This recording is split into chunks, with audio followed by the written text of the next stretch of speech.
Some wallets may have been hurt in the making of this video. What is up, everybody? Welcome back to Toast Hammer. Just want to get something out of the way real quick. Logistically speaking, I got some big life stuff happening. I'm recording this literally the day before it's supposed to go up, and there may be a gap in the recordings here or there, but hopefully everything should settle out in about a month or so, give or take. But on to the true subject at hand. Your boy's got another new army. How many finished armies do I have? Well, one, technically speaking, if you can ever count AdMech as being a finished product, when they keep dropping the points low, so low, until we might have a negative point unit one day, and that's just the reality we'll have to deal with. But faced with the existential dread and crises that is being an AdMech player in today's climate, I am always on the search for alternatives. So what's next on the table for Toast Hammer's armies? Well, let's see. We got in the Imperium covered.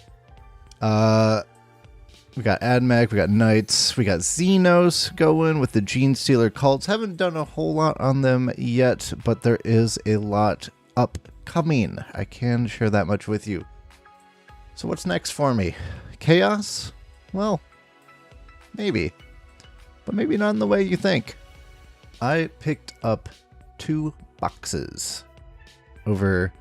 well, literally today is when I picked up the second one because the shipping was delayed. Big surprise there. And within those 2 boxes are nearly 2,000 points of a Warhammer army. Of course, talking about the Adeptus Custodes Combat Patrol and the Auric Champions Battle Force.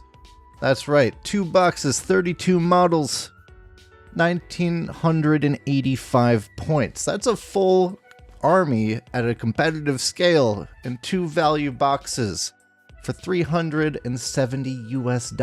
Now, Warhammer's never been a cheap hobby, but that is really cheap for what you get out of it. That's all the plastic you need to play 10th edition games of Warhammer, which is really impressive coming from a guy who probably spent around $2,000 planning up AdMech.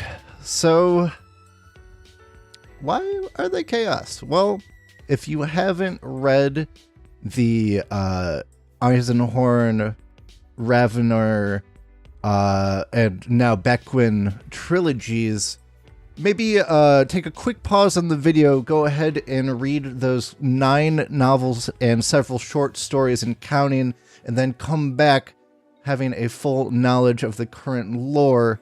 What I mean to say is, spoilers ahead. In the penultimate book of the Bequin trilogy, which the last book is yet to be released, our protagonist, a clone of Elizabeth Bequin, makes her way to a weird palace that is covered in amber and a lot of gold things, and it's like in the warp, also known as hell, but only like a little bit. It's only like a little bit in hell. It's like mostly not in hell, but it's like a little bit in hell. And she's just kind of wandering around this empty space for a while. She meets some clones of herself, very worrying stuff. And then they say, grab the custodians. We should get the custodians. They'll know what to do. Which is really weird to hear in a very chaos place.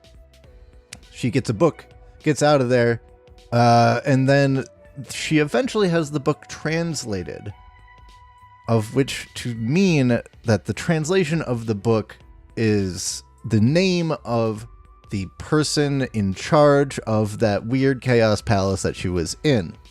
The kind of search of all of these characters throughout the entire series of books for a mysterious figure known as the King in Yellow. Obvious kind of references there to H.P. Lovecraft. But Needless to say, the name first revealed in the translation of the King Yellow's true name is Constantine Valdor, who, if you don't know, is a prominent figure of the Custodes during the Horus Heresy, and he hasn't really been seen since. No one really knows what's going to happen with this plotline, as the last book, again, hasn't come out yet, but that's a pretty shocking revelation and a great hook to go into the third act of that trilogy.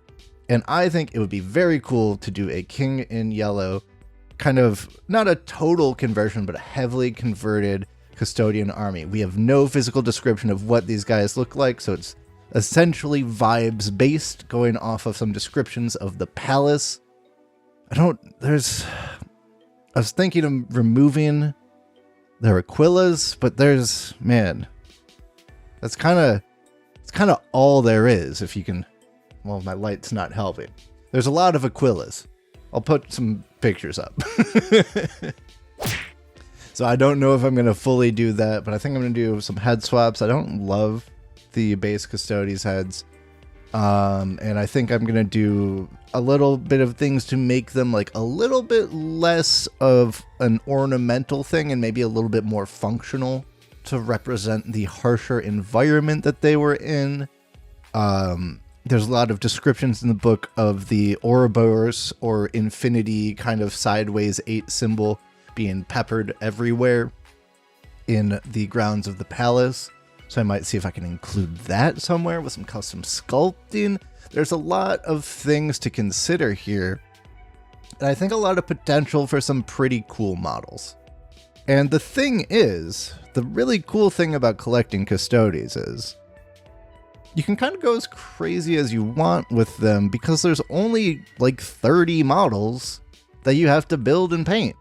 That's a ton of time that you can take to, go crazy with converting, custom sculpting, painting, and really like kind of be able to treat each one as a separate and interesting character, which I'm also going to try to do. I'm going to try to get some lore for each person in this army, which I think would be a very cool thing and very different from the endless legions of plastic models that the rest of my armies are.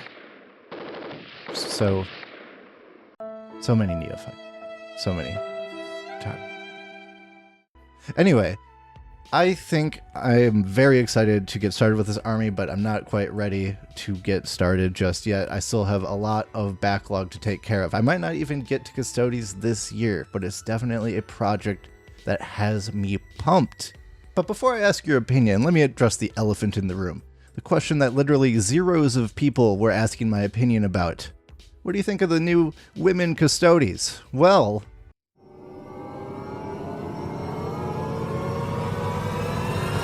it's chill. I kind of like it. I'm gonna definitely make some, because it's fine. I really don't care that much. But yes, that is going to be my newest army project for probably 2025. Because I just have so much stuff that I still need to do in this year. But hey, maybe there'll be a teaser or maybe a test model coming down the road in 2024. But yeah, this has been a little bit of a short one, just to give a life update. What is your opinion on Custodes as an army? I know competitively they aren't really there right now, but the financial value I think can't be overlooked. They seem to be like one of the newest, best armies for new players, because you can just kind of spray paint them gold and take them on the field if that's all you want to do. Or you can get absolutely crazy with it like me. But if you did enjoy this video and new army reveal, please be sure to throw out a like. It would really help me out. And if you want to see how this Custodes project develops, even though it may be not in the near future, but in the far distant future of perhaps empires long after this one, knowing how fast I model things, well, why don't you just hit that subscribe button just in case. And until then, I'll see you guys next time. Peace.